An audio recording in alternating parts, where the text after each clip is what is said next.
So we're recording this away from home just to kind of see how this works, because this should be an interesting week. I'm going to talk about Jesus. I don't cram Jesus down anybody's throat. They have the opportunity to swipe away or to not watch my videos. I'm not hopping up and down about everybody else spouting their own opinions or doing their own things. Although I have my opinions, but I keep them to myself, and I'm not inflicting them on anybody else. You have the opportunity to watch the videos if you so want to, but I'm going to talk about Jesus. In John 14, verse 6, Jesus told Thomas, I am the way, the truth, and the life. No one comes to the Father except through me. Verse 7, if you know me, you will also know my Father. So me as a person, as a child of God, is to share Jesus with others.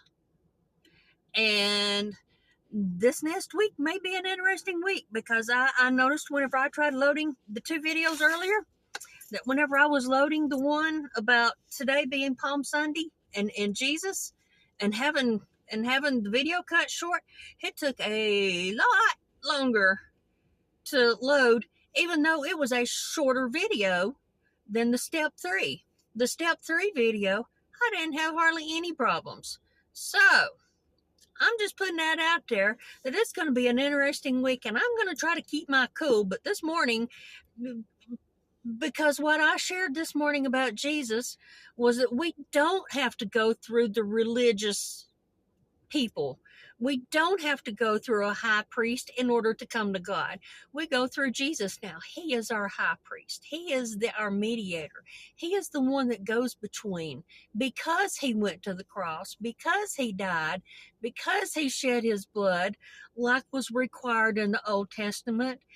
The offering and the the sacrifices in the Old Testament, Jesus was the one and done when he gave his life on that cross. That is why we have a new covenant now. That is why the religious leaders were so adamant against Jesus, because he was changing and they couldn't recognize, and it dwindled them down, which is what we have a lot of problems with the religious spirit that's circulating in the churches now. Next video. Talk to y'all later.